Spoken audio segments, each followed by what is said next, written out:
Ok.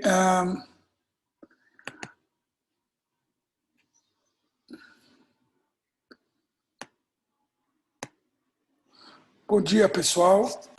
Hoje eu vou falar com vocês sobre as propriedades gerais dos vírus, né, e um pouco de replicação também. Eu sou Paulo Zanotto e a ideia é a gente olhar essa variedade enorme que existe de formas virais, né, o que são os vírus, e basicamente depois como é que esses organismos acelulares fazem, o que eles fazem para poder maximizar a representatividade deles na biota, ou seja, se multiplicar. Aqui logo na entrada vocês estão vendo três tipos de vírus com morfologias bem diferentes. Um vírus envelopado com glicoproteínas na superfície, esse envelope está verde nessa reconstrução. Aqui você tem um bacteriófago, parece essa nave com essas perninhas. Aqui eles estão voando, literalmente, e aqui já aderiu a parte externa de uma bactéria. E aqui à direita vocês estão olhando um vírus complexo, muito grande, ele tem mais ou menos quase 450 nanômetros de comprimento, quase meio micrômetro. Você consegue, acima de 1,5 micrômetro, você consegue ver um ponto com movimento browniano em suspensão na água. Então ele está quase no limite do que é visível pelo olho humano. E vocês estão vendo a estrutura, novamente um envelope em volta grande, essa parte aqui dentro que parece essa figurinha elíptica em forma de 8, seria então o cápside onde está a informação genética do vírus. Em volta vocês veem essa parte meio alaranjada, que seriam todas as proteínas que ele leva de uma célula para outra. E aqui, bem na extremidade, amarelo claro, com esse envelope, que a gente pode ver aqui no verde também. E esses risquinhos aqui, essas são as proteínas virais que ornamentam o vírion, né? Então vocês veem que dependendo de quando a gente corta isso daqui, vocês estão vendo que tem diferentes formas, mas basicamente os vírus eles têm uma forma elíptica. Então vocês estão vendo a grande variedade de morfologias, né? Então vamos falar das características gerais. Então, a gente já falou aqui, eles têm um tamanho pequeno, são parasitas intracelulares obrigatórios, ou seja, o vírus ele não sintetiza, ele não tem maquinário de síntese, né? Ele não sintetiza proteínas, lipídios e nem energia, nem moléculas que vão gerar energia. Ele tem um único tipo de ácido nucleico, o vírus ou é de RNA ou é de DNA, ao contrário das células que usam o DNA para arquivo informacional e o RNA para expressão gênica e todas as outras partes, os RNA celulares também. Hoje em dia a gente sabe, orquestra uma grande quantidade de interações com proteínas celulares. Antigamente a gente conhecia a interação principalmente do RNA ribossomal na estrutura dos ribossomos. O que a gente sabe hoje é que os RNAs longos não codificadores se envolvem numa grande quantidade de atividade de interação com proteína para facilitar os processos enzimáticos celulares. Então o vírus é diferente da célula nesse sentido. Ele não tem organização celular, obviamente, se bem que hoje nós temos encontrado vírus cada vez maiores e mais complexos, e isso leva a gente a pensar um pouco até na origem dos vírus. E será que os vírus nasceram de replicadores e pedaços da informação genética que começaram primeiro a pular de um lugar para o outro em organismos já mais estruturados celulares, dentro dos cromossomos, depois conseguiram sair de um organismo para o outro e depois ganharam uma certa autonomia? Ou será que os vírus poderiam ser também células que começaram a regredir em termos de complexidade e passaram a depender de outras, de uma forma de vida parasítica, e eventualmente eles foram se devoluindo, perdendo complexidade, perdendo funções e se transformaram em vírus. Isso é um grande problema, uma grande questão. Eu acho uma coisa importante vocês pensarem, inclusive uma grande questão para vocês escreverem sobre a origem dos vírus, quais são as hipóteses para a origem dos vírus, e discutir um pouco. Mais para frente a gente conversa com isso. Vou falar com o Mário Henrique também. Isso é um bom exercício para vocês. E eles são agentes infecciosos patogênicos potencialmente. A maior parte dos vírus não são necessariamente patogênicos. Cada espécie celular que existe no planeta Terra tem de 10 a mais ou centenas, às vezes, de vírus associados. Aqui é a capa do livro da Dorothy Crawford, The Invisible Enemy, né? Uma história natural dos vírus. Vocês estão vendo uma tulipa variegada. Essa variegação da tulipa, essas estrias que vocês estão vendo na tulipa, são causadas por um vírus de planta, né? Então, tem um aspecto interessante e bonito dos vírus, mostrando que, inclusive, às vezes, não necessariamente os vírus têm uma única relação de patogenia. Eles também podem até ter impactos positivos, e a gente vai talvez falar um pouco sobre isso mais para frente. Tá bom? Outra coisa importante é a gente perceber que eles são amplamente disseminados na natureza. Qualquer dessas fotografias que vocês estão olhando aqui, isso aqui é uma foto nas extremidades do planeta.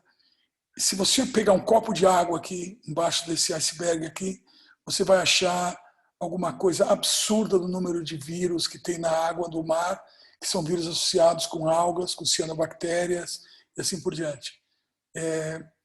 Alguma coisa da ordem de 10 elevado a 10 ou mais partículas virais por copo d'água. Aqui a gente está vendo um ambiente lacustre, onde esses lagos todos estão habitados por algas. Essas plantas têm vírus associados com elas. Se a gente olhar aqui no gelo, aqui nessas montanhas, você vai ter uma quantidade enorme de bactérias e algas vivendo nesses ambientes também associados com vírus. Então, aqui a gente está olhando esse outro lago aqui de cima, e a gente vê claramente uma grande quantidade de organismos vivendo dentro da água, todos associados com vírus. Aqui você tem uma estrutura, isso daqui é um vent, um lugar onde sai geotérmico no fundo do oceano. Isso pode estar, às vezes, a 8, 10 mil metros de profundidade. E vocês estão vendo que aqui tem um vapor saindo. Se eu pegar em volta aqui dessa saída do calor, eu vou ter bactérias que vivem de enxofre e são chamadas bactérias extremófilas. Elas estão vivendo numa temperatura, às vezes, acima de 100 graus Celsius. E elas têm também bactérias, têm vírus associados. Tá legal? Então, isso é muito interessante de perceber que dos eucariotos, o reino animal, vegetal, os fungos e os protozoários têm associação com vírus. E os procariotos, que são as bactérias as arqueias, que dão origem às células complexas eucarióticas, também têm associação com vírus. Aqui, se vocês derem uma olhada na complexidade, se a gente olha aqui, isso aqui é um pôster antigo, né, tem quase 18 anos, mas é interessante vocês verem, isso aqui é um pôster do International Committee of Taxonomy of Viruses, e a gente vê claramente aqui uma quantidade grande de estruturas virais, e vocês veem vírus de dsDNA, double-stranded DNA, single-stranded DNA, e assim por diante você tem double-stranded RNA, single-stranded RNA e single-stranded RNA de fita positiva. Então, praticamente todas as configurações possíveis de esquemas de replicação baseado em ácido nucleico são explorados pelos vírus. E esse pôster mostra bem isso. E aqui é uma classificação viral baseada no tipo de genoma, e a gente vai falar um pouco mais sobre isso quando a gente for falar de replicação. Aqui, para vocês terem uma ideia, a gente está agora associando o tipo de ácido nucleico, né, ou de RNA ou de DNA, né, que são usados na classificação e nomenclatura, e a gente vê a enorme diversidade viral. Aqui são formas virais, desde vírus icosaédricos extremamente simples, onde você tem capsídeos feitos de proteína, muito simples, com tamanhos bem diferentes, alguns bem pequenos, né? Até coisas cada vez mais complexas, onde você vai ter membranas proteicas envolvendo nucleocapsídeos e assim por diante. Então a gente vai desde icosaédrico até uma morfologia envelopada, até uma morfologia complexa, né? Então esses seriam os vírus de RNA, tem uma grande variedade morfológica dentro dos vírus de RNA, né? Eles têm, nós vamos falar das formas de simetria icosaédrica ou helicoidal e eventualmente até as estruturas complexas em vírus de DNA que a gente vê, por exemplo, formas bem desde as formas icosaédricas que a gente vê em vírus de RNA até formas mais complexas, como a gente pode observar em alguns dos vírus com simetria helicoidal de RNA, né? Então é bacana vocês perceberem que, independente do tipo de genoma, sendo RNA ou DNA, a gente vai ter uma simetria icosaédrica, helicoidal, nós vamos mostrar isso mais para frente. E os vírus que são icosaédricos, desculpa aqui um embaraço na língua, os icosaédricos, estava pensando em icosahedral em inglês, e fui ler em inglês, fui traduzir, bateu a língua no dente. Bom, os icosaédricos, eles podem ser nus, ou eles podem ter envelope em volta, tá? Ou eles podem ter estruturas extremamente mais complicadas em termos de estrutura, como esse vírus da varíola, pox, né? Estão vendo que o tamanho dos genomas dos vírus RNA, geralmente o máximo que a gente obtém em coronavírus é 30 mil pares de base. São sempre, e já os tamanhos de genomas de DNA podem chegar a mais de 300 mil pares de base. E hoje a gente conhece também vírus de arqueia, vírus de amebas, desculpa, que são os minivírus, que podem ter genomas de 1 a 2 milhões de pares de base, equivalentes ao tamanho de genomas bacterianos. Então, vocês veem que à medida que a gente vai conhecendo melhor a virologia, novas formas e novos tipos de vírus são descobertos. Então, aqui, só para a gente recapitular esse conceito de vírus nulo, você tem o icosaédrico proteico, está esquematizado aqui como essa figura geométrica, com ácido nucleico, pode ser RNA ou DNA. Eu posso envolver também esse capsídeo aqui, nulo, né, num envelope, uma bicamada fosfolipídica com proteínas. Essas proteínas aqui azuis, elas fazem contato com os receptores celulares, e você tem lá dentro o capsídeo, com ácido, guardando ácido nucleico, e entre o capsídeo e o envelope viral, a gente tem uma espécie de uma estrutura que pode incluir várias proteínas virais que foram sequestradas da célula, ou esse contato pode ser muito mais próximo, envolvendo só algumas proteínas de matriz, que a gente chama, codificadas pelo vírus. Então, os vírus com envoltório, com essa envoltório, uma bicamada de fosfolipídio, pode ter um espaço entre o capsídeo e o envoltório, que pode estar ocupado ou por proteínas virais ou por proteínas sequestradas da célula. Mas é importante lembrar que o capsídeo é sempre uma capa de proteína e o envelope é sempre uma bicamada de fosfolipídio com proteínas transmembrana que estão aqui ligadas, que vão fazer o contato entre essa estrutura e a célula. Importante perceber que a diferença entre ter ou não ter o envelope vai ser extremamente determinante na ecologia do vírus. O envelope, ele dá uma fragilidade para a estrutura viral, porque o contato com a célula é feita por proteínas que estão aqui no envelope.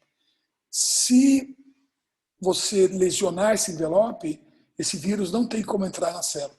Já vírus não envelopados, eles têm receptores, eles fazem contato com a célula usando proteínas do capsídeo, portanto não dependem tanto dessa situação de proteínas que transmembrana no envelope para fazer a entrada na célula. Isso significa dizer que um vírus envelopado ele é mais frágil ao ambiente. Isso significa dizer que a maior parte dos vírus sem envelope eles têm transmissão ambiental, como por exemplo transmissão oral-fecal, certo?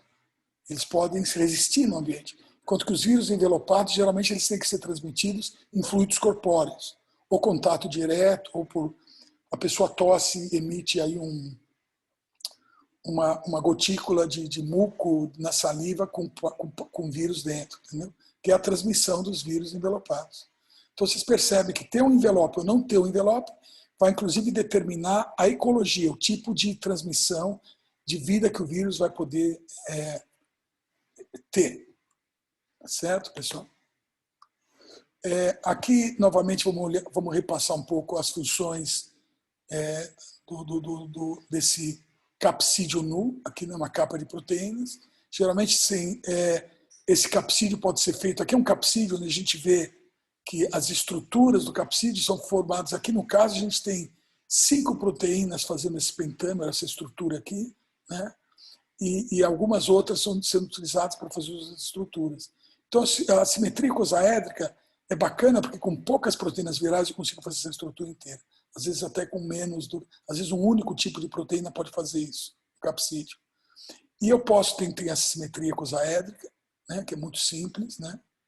Eu posso ter uma simetria helicoidal, onde isso aqui em vermelho é o ácido nucleico, isso aqui é o vírus do mosaico do tabaco, que o RNA vai sendo encapsidado nessas proteínas verdes que vão, à medida que elas vão enrolando em volta do DNA, fazem essa hélice aqui proteica contendo. Hoje pode ter uma simetria bem complexa, como é o caso do adenovírus, ele não tem envelope. Vocês estão vendo aqui, ele é um vírus pelado, que nem esse daqui, só que ele tem essas hastes onde saem as proteínas de contato, e você vê que o ácido nucleico, a gente tirou esse desenho, puxou ele para fora, fica lá dentro. Então, o ácido nucleico é sempre envolto em proteínas de capsídeo, e esse capsídeo pode ou não estar envolvido em envelope.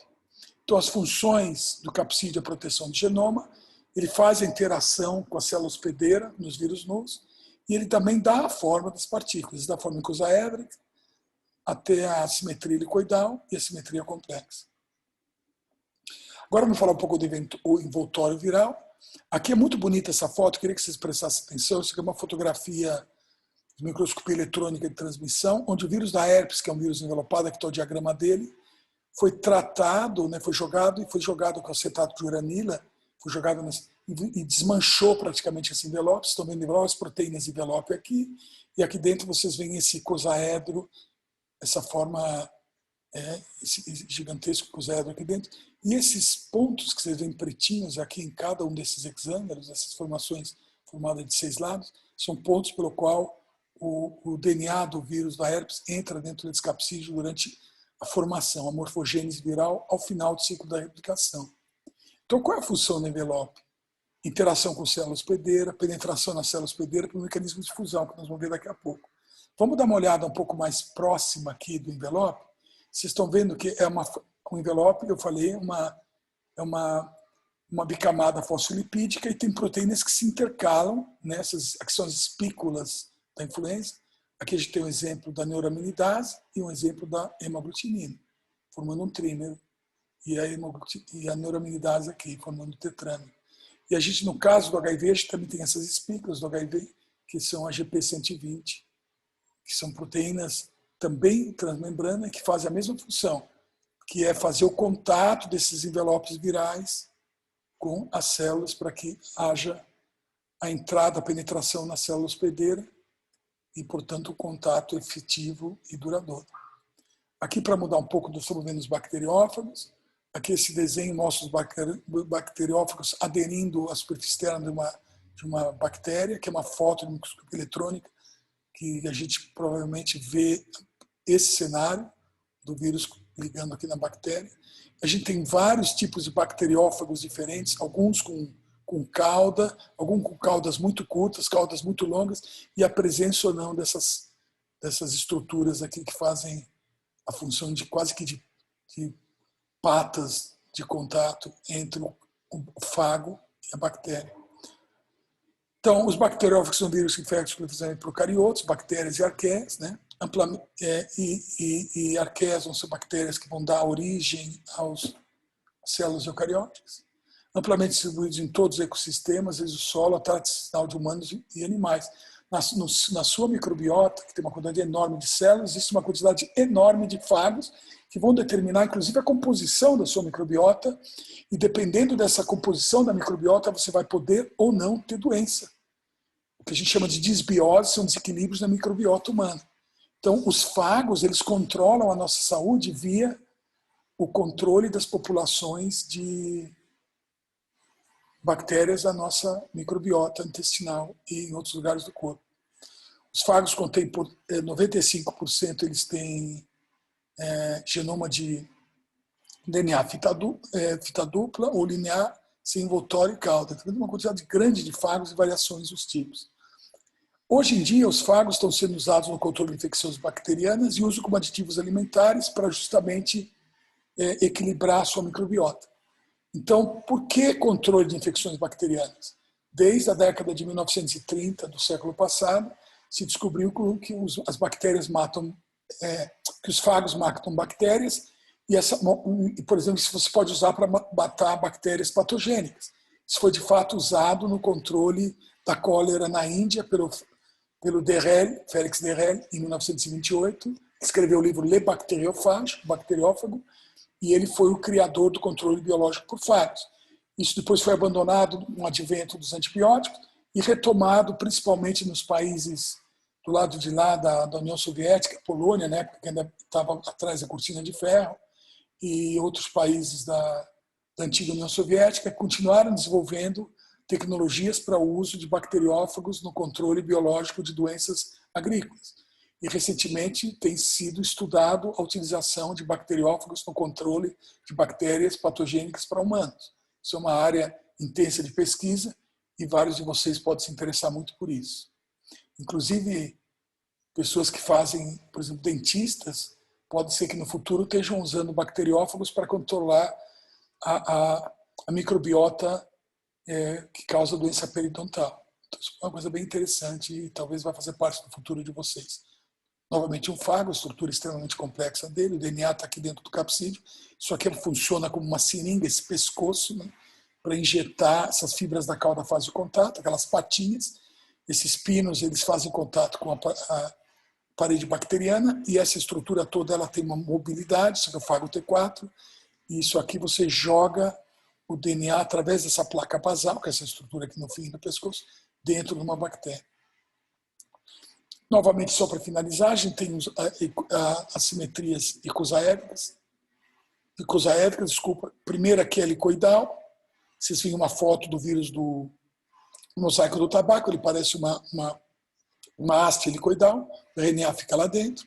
Vocês têm agora vírus icosaédricos, aqui o adenovírus, aqui são aqueles spikes, aquelas espículas que saem dos adenovírus. Né? E você tem aí vírus envelopados, onde tem nucleocapsídeos helicoidais, que nem esse aqui do mosaico do tabaco, envoltos num envelope externo, isso aqui seria o vírus da influenza. E até coisas bem complexas, como o fago, que a gente já viu. Então, a gente faz helicoidal, icosaédrico, envelopado e complexo, são as estruturas principais. Aqui, os capsômeros virais, isso aqui é uma coisa muito bonita, são feitos por poucas proteínas, aqui no caso são 3 proteínas diferentes, em C, que se organizam formando essas estruturas hexagonais que fazem os capsômeros que depois fazem o vírus. Então, é muito interessante a gente perceber como é econômico o vírus, praticamente codificando só 3 proteínas, ele consegue fazer estruturas extremamente complexas, como esses capsômeros aqui, que depois dão origem a um vírus. Então, a economia de codificação estrutural que o vírus tem, porque ele tem genomas pequenos, geralmente, ele tem que economizar, tem que mandar muita informação em pouco genoma. Aqui, só para vocês perceberem coisa interessante, eu vou explicar rapidamente isso.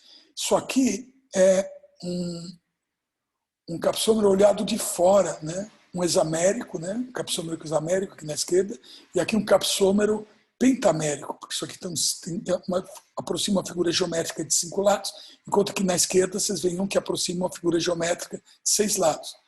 A cor aqui mostra as cargas que existem nessa estrutura. Se olhar do lado de fora de um capsômero, vocês veem todos os elementos vermelhos são grupos carboxilas, são grupos com carga negativa. Tá? Vocês veem que tanto o hexamérico como o pentamérico tem muita carga negativa na parte externa. Se a gente olhar na parte interna, muita carga positiva. Veja, o que acontece? O DNA tem o RNA são carga negativa. Então, vocês veem que eles têm na parte interna, eles têm um excesso de cargas positivas justamente para se ligar aos ácidos nucleicos na hora que você está formando a partícula viral. Então, o ácido nucleico se complexa na parte interior dos capsômeros, que são hexaméricos, que tem 6, ou pentaméricos, 5 lados na estrutura, e com isso a gente garante que a gente vai ter o encapsulamento correto da informação genética. Aqui, a formação, como eu já expliquei para vocês, de um capsídeo com simetria helicoidal, ele vai crescendo à medida que parece aqueles sapatinhos, os clomptes, né? Essa subunidade proteica parece o clompt, que é aquele sapato de madeira que se usa na Holanda, né? Para a pessoa não pôr o pé em direto contato com a neve no chão. Então, esses sapatinhos vão fazendo aqui uma hélice que vai aumentando e vai agora encapsidando o RNA viral. E aqui é uma estrutura, o VSV, o vírus da estomatite, né, vesicular. Vocês veem que interessante que ele forma também um capsídeo helicoidal, começando numa estrutura meio arredondada aqui na extremidade, ao contrário do vírus do mosaico do tabaco, que é perfeitamente uma haste. Aqui a simetria icosaédrica, aquele aspecto que eu falei para vocês de de economia total de informação, que com essas poucas proteínas, a VP1, a VP2 e a VP3, né, que a VP0, a VP3 e a VP1, a VP0 depois vira a VP1 e a VP2, eu consigo formar agora as estruturas essenciais para fazer essa estrutura pentamérica, ou seja, um pentâmero circular, que vai formar o icosaedro do vírus da poliomielite. E aqui são os vários tipos de simetria, que dependendo do ponto que eu vou olhar, eu tenho vários eixos de simetria. Isso não é tão relevante para vocês, mas qualquer estrutura icosaédrica tem eixos de simetria de 5 vezes, que nem aqui, 3 vezes se eu focalizar nesse ponto aqui, 2 vezes, ou 3 vezes se eu focalizar aqui dentro. Aqui é uma simetria de 3 eixos de simetria. Aqui na ponta do pentâmero, nessa extremidade, eu vou ter uma simetria de 5 vezes. E se eu focalizar nessa estrutura aqui, nesse ponto tem uma simetria de 2 vezes. Então são as questões de geometria, mas é importante vocês perceberem que são totalmente decorrentes da estrutura icosaédrica. Aqui a gente tem o vírus da herpes. Eu falei para vocês que a gente tem uma estrutura icosaédrica dentro que guarda DNA, isso é um esquema bem simples. E vocês veem que entre o icosaedro e a camada fosfolipídica que faz o envelope, com todas as proteínas transmembranas que ficam intercaladas, a gente tem várias proteínas aqui dentro, que a gente chama isso daqui de tegumento, que é o lugar onde estão as mais de 24 proteínas celulares que habitam a parte interna do vírus da herpes. Isso é bem interessante, a riqueza estrutural desse vírus.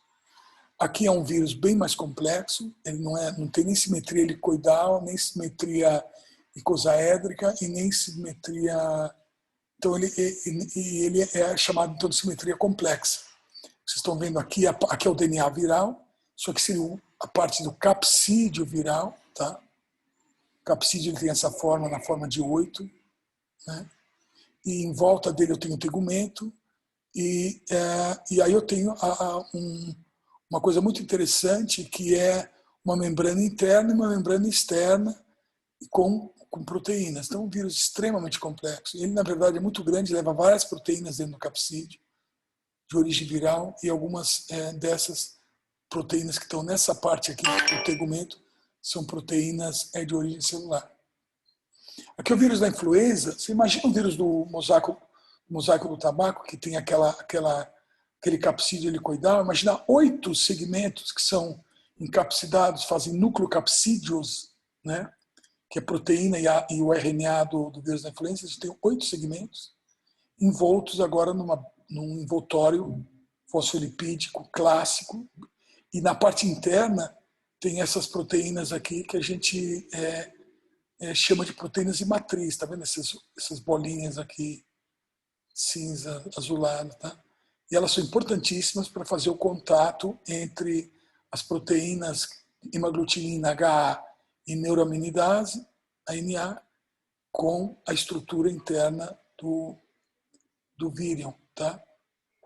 Isso é muito interessante a gente perceber que existem várias proteínas associadas, que são proteínas da RNA polimerase, que já estão fazendo a função de replicação, que já estão associadas aos nucleocapsídeos virais aqui dentro do envelope da influenza. E o nucleocapsídeo é helicoidal, mas o vírus é um vírus envelopado. E todos esses 8, cada segmento do genoma está aqui dentro. Eu não vou repetir, a gente já falou isso. Vamos falar agora sobre o vírus de procariotos, de novo, mas fagos, diferentes tipos, mostrando só a única coisa, é a enorme diversidade estrutural desses fagos, não quero gastar muito tempo aqui. Essas placas basais, né, essa cauda, tail dos fagos pode ser extremamente complexa e elas funcionam como uma nanomáquina, tá? E a função delas é fazer o contato e injetar o ácido nucleico dentro da célula. Então, aqui a gente tem coisas bem complexas, envoltório e outras camadas lipídicas, que a gente vê várias estruturas diferentes. Eu não quero entrar em grande detalhe, mas aqui é mais para vocês sumarizar de uma certa forma geral, que é a camada de lipídios mais externa, em alguns casos interna da partícula, a gente já viu membrana interna e membrana externa. e a gente sabe que eles todos estão envolvidos na penetração dos vírus. E a gente vê que o icosaedro interno tem uma complexidade e formas de associação com o envelope.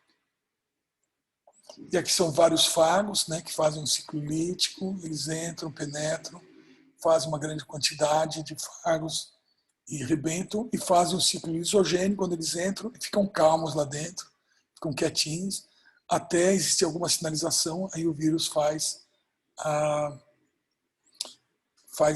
entra em fase lisogênica. Eu vou explicar para vocês, né? Quando a bactéria hospedeira está em um ambiente de condições nutricionais pobres, ele entra em ciclo lisogênico, ou seja, o fago entra na bactéria e fica quieto, ele não rebenta a bactéria, né? Quando existem, eles podem até se incorporar ao genoma, formar um plasmídio, eles ficam quietos ali dentro. Mas se a bactéria recebe algum sinal de estresse, ele prefere agora pular fora, então ele entra num ciclo lítico e começa a produzir em grande quantidade. Fagos filamentosos, uma grande quantidade de estrutura, parece um pouco um vírus que faz uma estrutura helicoidal, mas na verdade não é uma estrutura helicoidal, ele só tem esse aspecto linear e várias proteínas do fago codificando para diferentes elementos dessa estrutura de fagos. Agora vamos falar um pouco sobre multiplicação viral. Vocês viram todas essas morfologias virais, complexidade dos vírus icosaédricos, nus ou envelopados, helicoidais, nucleocapsídeos helicoidais que podem estar dentro de envelopes também, e uma diversidade grande estrutural em fagos. Aqui, basicamente, o que a gente está vendo é um vírus que acabou de fazer uma fusão, isso aqui é o HIV, ele acabou de fazer a fusão com uma célula, jogou o nucleocapsídeo dentro, liberou o RNA dele, aqui esse RNA vai virar DNA, porque ele tem uma transcriptase reversa, vou explicar mais para frente. Ele vai para o núcleo, se integra no cromossomo celular, usando a proteína chamada integrase, e aí agora como é um gene celular, entre aspas, ele vai ser transcrito pelo RNA polimerase 2 celular, vai fazer os diferentes RNAs, que depois dão origem às estruturas virais, as proteínas estruturais virais, e eventualmente o vírus começa a sofrer, vai pela rota secretória, transgorge, começa a se montar, eventualmente faz uma partícula madura, que nesse diagrama volta a fazer um contato com o CD4, o GP120 faz o contato com o CD4, com o receptor da quimiocina, né? E agora o vírus penetra numa outra célula, então a gente fecha o ciclo numa outra célula. Então os vírus eucariotos ele tem uma fase de absorção, uma fase de penetração, onde ele libera a absorção, esse contato, faz uma fase de penetração, onde é jogado o núcleo capsídeo, informação genética dentro da célula, tem o desnudamento, onde esse capsídeo é desmontado e possibilita agora o metabolismo, a replicação dos genes virais. Depois a gente vai ter a síntese, a fase de síntese, onde a gente produz as proteínas virais estruturais. Geralmente essa fase de síntese acontece nesse transgolgi, na rota secretória, retículo endoplasmático e transgolgi. E agora o vírus, na rota secretória, ele amadurece e é liberado na célula. Então aqui é o vírus formando, que é o HIV formando aqui na parte externa da célula. Ele começa agora, várias proteínas virais começam a migrar para dentro desse capsídeo que está sendo formado. O capsídeo se forma, existe um brotamento quase completo, depois a liberação de uma partícula madura. Quando a gente olha a multiplicação viral, um dos aspectos importantes é o que acontece na célula. Então, isso aqui é o que a gente chama de curva de crescimento de um passo só. Você joga o vírus, isso aqui é o número de partículas infecciosas por células, joga o vírus em cima de células e começa a medir a quantidade de vírus dentro das partículas ou no ambiente no sobrenadante. Se a gente olhar para fora da célula, a gente vê uma coisa muito curiosa, que a gente começa a ver que a quantidade de vírus no ambiente praticamente desaparece, tem uma fase onde não tem vírus nenhum no ambiente, depois começa a crescer para burro a quantidade de vírus, tá legal? E aí tem uma quantidade de vírus, isso aqui é dentro da célula, isso aqui é uma quantidade enorme de vírus que são jogados para fora da célula em vermelho. Então, o que é essa fase de eclipse aqui? Por que a quantidade de vírus que a gente joga em cima das células, primeiro, é muito reduzida, depois não acontece nada, depois tem uma grande produção de vírus? Essa fase de ligação, os vírus estão desaparecendo porque eles não estão mais no ambiente, eles estão fazendo contato, sendo internalizados. Então, a quantidade de vírus no meio de cultura celular cai bruscamente, porque esses vírus estão todos entrando nas células. Depois a gente não detecta nada, a fase de eclipse é justamente a fase onde a gente está vendo aqui, esse momento onde está acontecendo o metabolismo e a replicação viral, né? E a síntese de componentes virais. Por isso que a gente não consegue ver absolutamente nada, essa fase de eclipse. Algumas horas depois, começa a ter uma grande quantidade de produção viral, que é justamente o vírus que agora começa a sofrer maturação e liberação depois da síntese. Tá bom, pessoal? Então, por que a gente fala one step growth curve? Por que é uma curva de crescimento de um passo só? Porque a gente joga todos os vírus em cima das células, esfria o sistema para eles ficarem, não entrarem de forma... Você para todos eles na hora da ligação. Então, depois de uma hora mantendo as células a frio, onde toda a ligação é feita, a gente esquenta, e aí acontece a penetração, e praticamente todas as células estão sincronizadas em infecção, por isso que eu tenho uma curva de crescimento viral sincronizada, porque a gente fez essa sincronização via fazer com que todos os vírus penetrassem ao mesmo tempo. Tá? Você vê que todas as etapas, eclipse, maturação e liberação, estão agora sincronizadas ao longo do tempo. Então, quem faz a absorção são as proteínas, aqui é o caso da envelope, são as proteínas, no caso da influenza, desculpa, são as proteínas de envelope viral. Você vê a grande diferença. A gente tem basicamente a hemaglutinina e a neuraminidase formando esses contatos. Tá? E é importante que essas proteínas têm que ter um receptor celular. Né? Então, a penetração pode acontecer por endocitose, os vírus são envoltos em vesículas revestidas por clatirina no citoplasma, e eles podem se fundir então, com os endossomas, e no momento que você tem a fusão dessa partícula viral sendo endossimada com o endossomo, a gente vai ter uma alteração de pH lá, porque lisossomos também estão fazendo alteração de pH, e essa mudança de pH causa o que a gente chama de fusão pH mediada, né? E aí tem o desnudamento da partícula viral e você agora está possibilitando que o ácido nucleico viral agora tenha contato com a célula. Por fusão de membranas, o vírus entra diretamente no citoplasma. Então não tem essa fusão pH mediada. Você praticamente faz um contato do envelope viral com a membrana celular externa e libera os nucleocapsídeos virais dentro do citoplasma, como no caso da influenza. Nós vamos mostrar uma figura daqui à frente, exemplificando. Você também tem um efeito chamado translocação, que é uma situação onde um vírus pode passar de uma célula para outra. Eu não quero entrar em grandes detalhes, para vocês lerem isso com calma, mas translocação é um processo importantíssimo em vírus e tem tido um papel importante na infecção por HIV e outros vírus. Né? E, às vezes, você tem uma situação interessante que, por exemplo, alguns vírus, aqui está escrito retovírus, mas na verdade são retrovírus, está errado isso aqui. Tem vírus que o capsídeo, ele entrando na célula, não desmancha completamente, ele se reorganiza e forma o que a gente chama de uma unidade de replicação. E ele simplesmente se organiza, ativa as enzimas que estão ali dentro, fazendo o processamento dos genomas virais. Tá? Então, isso é importante perceber que tem várias modalidades de penetração e início de replicação viral via ou a liberação completa da informação genética ou reorganização do capsídeo. Aqui é só para mostrar para vocês a endocitose natural da célula. A gente tem uma formação na parte interna da célula dessas moléculas chamadas clatirinas, que elas vão se organizando e elas têm a forma de um disco, elas estão mais ou menos côncavas, e à medida que elas vão se agrupando aqui nesse lugar da célula, claramente você já começa a formar uma concavidade e você agora começa então, a ter contato, essas bolinhas são as proteínas que estão sendo endocitadas, estão vendo elas fazendo contato e a formação de uma vesícula que eventualmente é jogada dentro, liberada dentro da célula. Então isso aqui é o processo de endocitose. É bem perceber que essa rota endocitária é utilizada pelos vírus. Né? Muito interessante, ou seja, os vírus já estão usando algo que a célula faz normalmente. Então, olha aqui, por exemplo, o HIV fazendo contato, vou dar um novo exemplo para vocês. O HIV fazendo contato, as glicoproteínas do envelope, a GP120 e GP41. A GP120 faz contato com o CD4, depois o CCR5, que é um cofrator, possibilita agora o contato da GP41 que faz a fusão.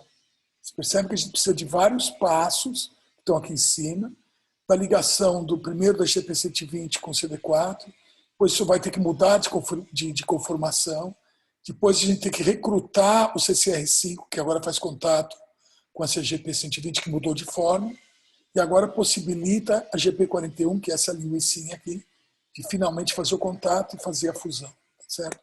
Já no caso, lembra que agora esse capsídeo que é jogado aqui dentro, vai acontecer uma fusão pH mediada.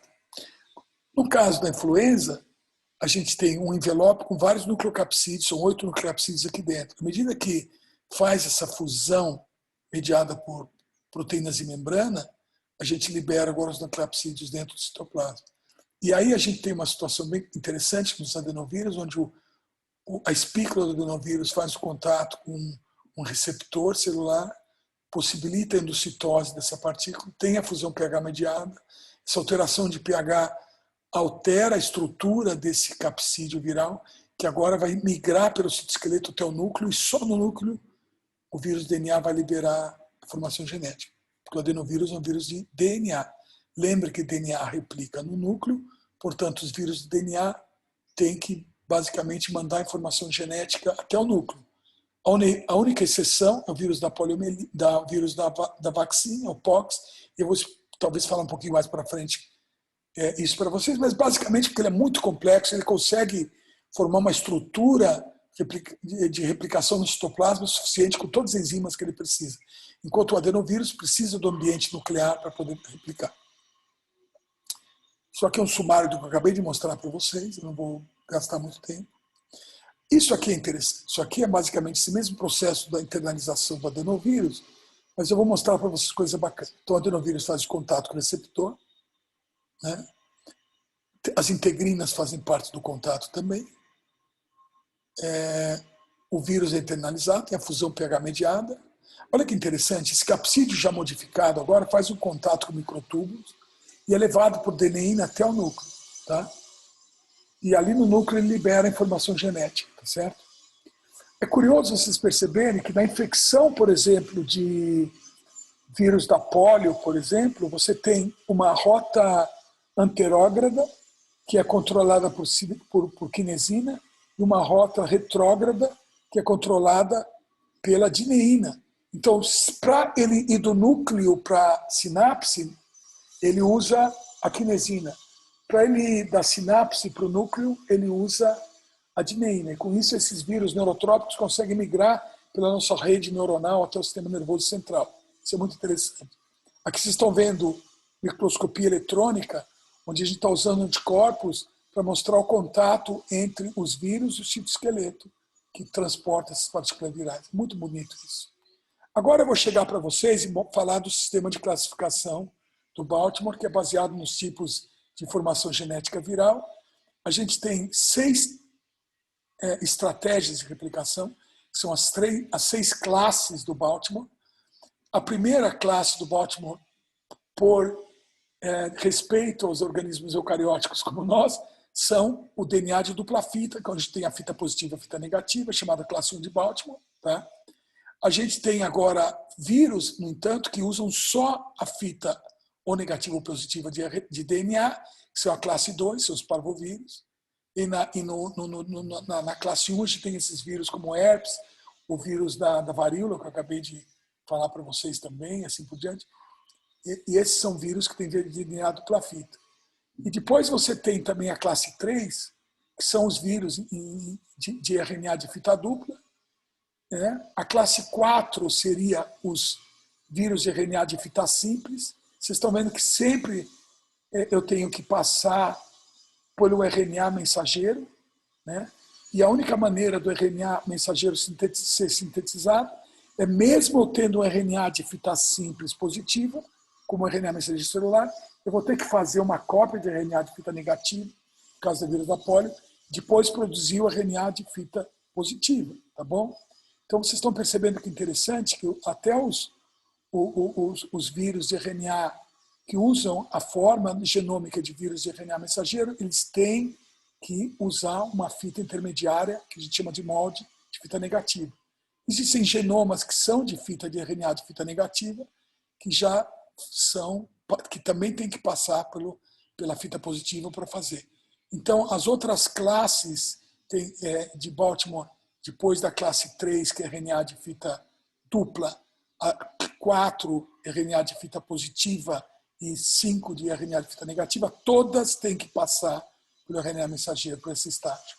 Então, vocês veem, tanto os vírus de DNA como os vírus de RNA sempre passam pela síntese de RNA mensageiro. Crucial, porque essa é uma etapa essencial. Todos os vírus têm que ter uma etapa biosintética que implica na síntese de RNA mensageiro para formar uma proteína viral. Sem isso, não existe replicação viral. A classe 6 dos retrovírus é uma coisa muito interessante, que o genoma, aqui o exemplo é o HIV, por exemplo, o genoma é RNA de fita positiva, mas ele sempre tem que fazer um molde de fita negativa. Tá bom? Isso é crucial na estratégia. E aqui tem um outro vírus, que seria talvez a classe 7 de Baltimore, o vírus da hepatite B, que ele tem o DNA de fita dupla, mas está incompleto. Uma parte aqui tem RNA que não aparece aqui. Então, essa molécula de DNA da hepatite, a primeira coisa que acontece é a mesma coisa que acontece com os vírus de DNA de fita simples. Tem que ter reparo para que se forme DNA de dupla fita para depois produzir o RNA mensageiro. Então, os vírus de DNA de fita simples e o vírus da hepatite B, que seria a classe 7 de Baltimore, são vírus de DNA que não são fita dupla de DNA completa. Então, o primeiro estágio é reparo dessa informação genética para depois a formação de RNA mensageiro, como qualquer vírus, tanto de DNA como RNA tem que produzir. Tá? Então, vocês perceberam as 6 classes de Baltimore com a inclusão do vírus da hepatite B aqui, que seria talvez a 7ª classe de Baltimore. Então, aqui é um sumário de tudo que eu falei. Vocês têm acesso a esse PDF. Aqui tem exemplos de vírus fazendo isso. E eu imagino que vocês podem claramente depois rever isso daqui. Então, os tipos de genoma virais, vírus eucarióticos, são vírus de DNA e vírus de RNA. Fita simples, os parvovírus, fita dupla, os retrovíruos, e incompleto, hepatite B. Lembre que os vírus de DNA que têm fitas ou simples ou incompleto, hepatite B, a primeira reação que acontece na entrada do vírus na célula é de reparar e transformar tanto o vírus de fita simples como o hepatite B de fita completa numa fita dupla para poder replicar, tá bom? E aí a gente tem os vírus de RNA, de fita simples, né, que pode ser fita única, um único genoma só, como o sarampo, ou para o coronavírus, ou fragmentado, como o vírus da influenza, e fita dupla, onde eu posso ter comigo o rotavírus e fita RNA de fita dupla. Isso aqui é mais para vocês, não precisam memorizar isso daí, para vocês entenderem as diversidades de estratégias de replicação viral. Aqui nós vamos fazer agora um sumário das classes temporais. Isso aqui é um ciclo de replicação. Então a gente tem os números aqui são as diferentes etapas do ciclo de replicação, mas basicamente, só para sumarizar, primeiro a replicação viral e depois a gente falar das classes gênicas envolvidas. O exemplo aqui é o adenovírus, mas o vírus faz o contato, faz a dispersão, faz a penetração, liberação. Lembra que ele vem pelo citoesqueleto até o núcleo, e aqui no núcleo o DNA viral produz os primeiros transcritos que vêm aqui para o citoplasma, o retículo endoplasmático, e formam o que a gente chama de proteínas precoces. Tá? Essas proteínas precoces são imediatamente precoces, depois elas agora fazem uma regulação da produção de outras classes de transcrição no tempo, que depois produzem outras proteínas que regulam agora a produção dos genes tardios envolvidos na morfogênese viral. Então, é muito importante a gente saber que os vírus têm diferentes classes de expressão gênica que têm a ver com o controle das fases, das diferentes etapas do ciclo de multiplicação viral. Então, o que a gente chama de proteínas precoces, aqui, immediate early or early proteins, essas proteínas, elas modulam a célula e dão também andamento agora para a produção e o que a gente chama de genes tardios, expressos tardiamente, que são aqueles genes que fazem, codificam para as estruturas virais, para as proteínas de capsídeo, para todas as proteínas que o vírus vai carregar na hora que ele sai da célula. Então, aqui vamos ver quais são as reações de montagem que os vírus têm, né? Então, eles compartilham sempre nas estruturas dos capsídeos, né? Às vezes, eles compartilham a formação de envelope e todos os vírus têm que ter proteínas em amarelo, é compartilhado por todos, eles têm que compartilhar proteínas que ajudam a sair da célula e vários vírus têm também proteínas envolvidas na maturação. Então, alguns adquirem envelope e alguns têm elementos que estão envolvidos na maturação final. Mas todos eles têm que fazer um capsídeo, replicar a informação genética e formar as proteínas que formam os capsídeos e também as proteínas que são associadas a envelopes, se ele for um vírus envelopado. Então, agora a parte final da montagem, né? A montagem pode acontecer dentro do citoplasma, né? Ou a montagem pode acontecer dentro do núcleo. Geralmente os vírus de RNA montam dentro do citoplasma e os vírus de DNA montam dentro do núcleo.